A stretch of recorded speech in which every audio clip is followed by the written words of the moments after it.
If you decided to sell your entire stack tomorrow, what's the one thing you would keep? I posted this question last week, and the results are in part 2 of the YouTube Collaboration Series, so stay tuned.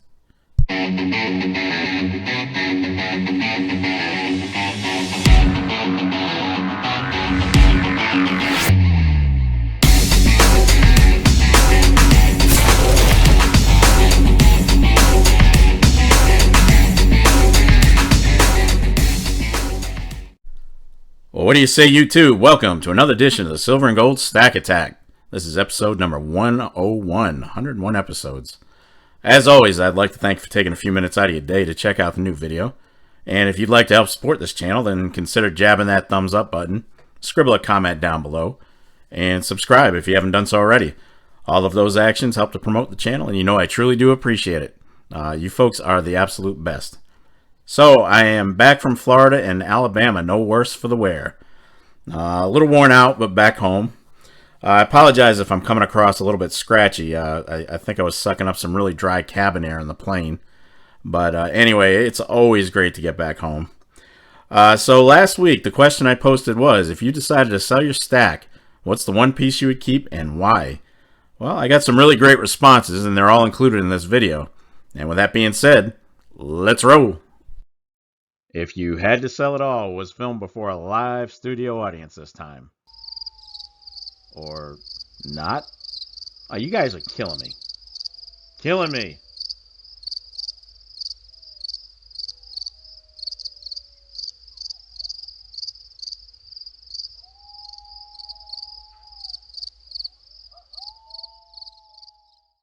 All right, I'll kick it off with the Silver and Gold Stack Attack. Or me. Figured I'd add my 75 cents. That's my 2 cents adjusted for the current inflation rate. You know, that thing.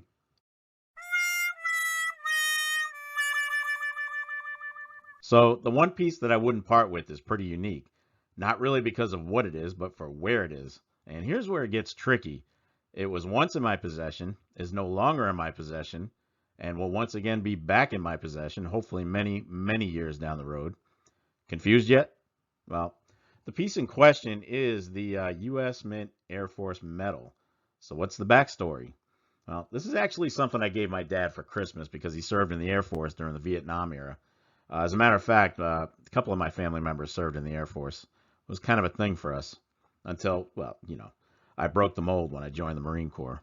But my dad and I didn't get along all that great when I was growing up, and he was pretty tough on me, which is typical for an Italian family, and I rebelled by shunning the Air Force for the Marine Corps. Figured that'd show him. I did question that decision about a month later when I arrived at Parris Island for boot camp at Dark 30 and was promptly surrounded by 3 screaming banshee drill instructors, but that's neither here nor there. Anyway, my dad and I get along more like brothers now, and it's been great. Long story short, he's already told me that the Air Force Medal will be coming back to me when he passes, and I can promise you that it'll never leave my possession again, at least while I'm alive. And even then, I'm probably going to pass it down to family to keep it in the family. There's just way too much meaning behind that little 2.5 ounces of silver to ever let it go. So that's my one piece. Kicking it off, going to be Will's Treasures, who says there would be 2 pieces. One is an 1836 cap bust half that was gifted to me on my birthday during a live stream, and the other is a Fafnir silver round that was also gifted to me during that live stream. Such a generous and awesome community here on YouTube. I will never forget it. Agree with you there, buddy. We are definitely part of a fantastic community for both content creators and subscribers alike. Fafnir Silver, if you're not familiar, is a Germania release. Very cool. And if you guys are familiar with Germania, you know that they're extremely detailed. Probably the most detailed coins there are. But good reason there, Will. Moving on to Baja Wildman, who says he purchased a 2-ounce custom pour from Big Red Bullion of a heart and crossbones with Jack and Sally from Nightmare Before Christmas on the front as an anniversary present for my wife. Red stamped our anniversary date on the back, and this piece will definitely never be sold.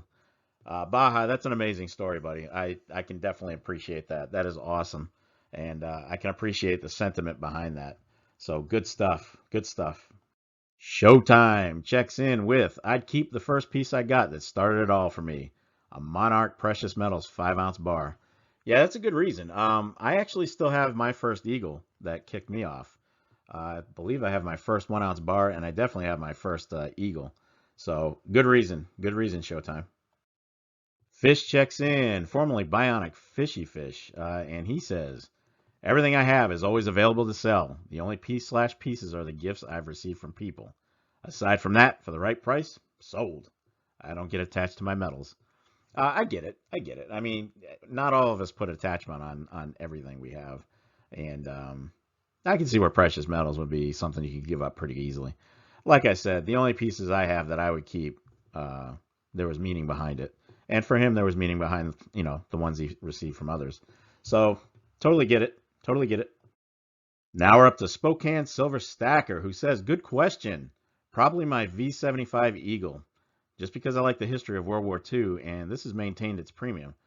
But for the most part, if I had to sell everything, I would, even the V75.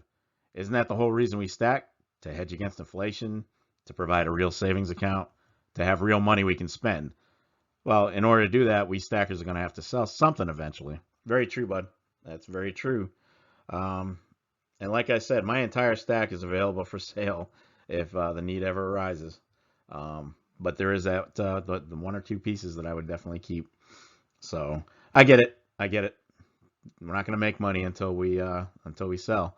But that being said, what a horrible year for people who had to sell, both for gold and silver. My gosh, we were sub 20 for quite some time. I think we've crept over 20 per ounce, but not a good time for silver this year.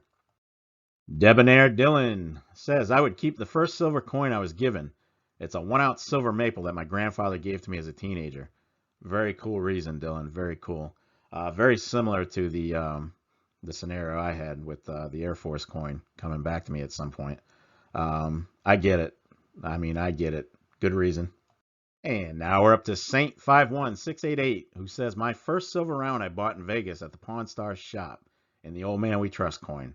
Only thing I could afford in their shop when I was 22 years old. I'm 34 now. Yeah, they're a little bit pricey in there, if you've ever been to that place. And is it just me, or is that place not quite what it appears to be on TV? I mean, I was completely underwhelmed.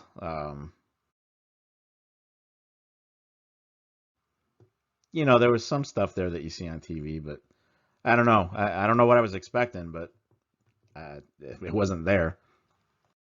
Squigglelove, who is a returning contributor, says, my first gold purchase was intentionally a piece with a phoenix on it for obvious symbolic reasons. It's the piece I'll be buried / cremated with, my legacy piece. She didn't go into detail on what it was, and I'm not asking. It's not my business. But with a phoenix representing a rebirth of sorts, I'm assuming that that was the meaning.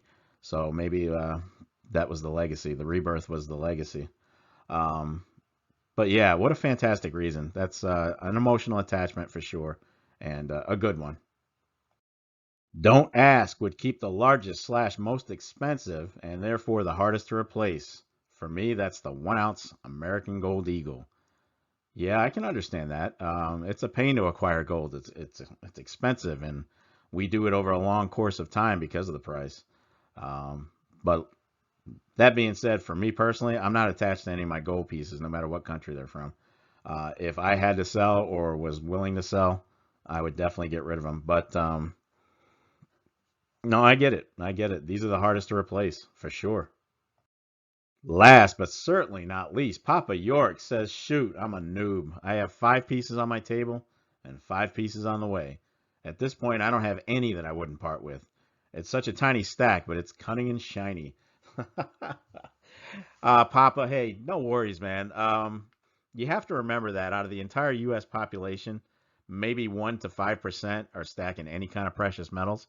So if you have 1 piece of silver, you're ahead of probably 95% of the population for stacking. So you got to start somewhere. We all did. And you're well on your way. If you've got up to 10 ounces already, you're on your way.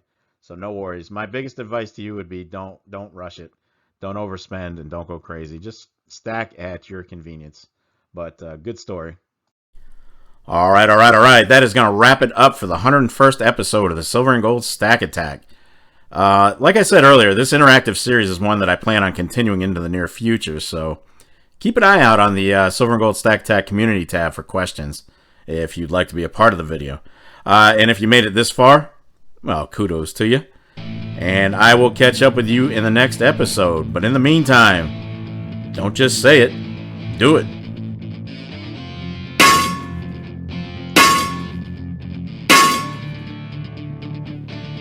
Damn right, get stacked. Stay safe and be well, everyone. I am out of here. Peace, people. Have a fantastic week ahead.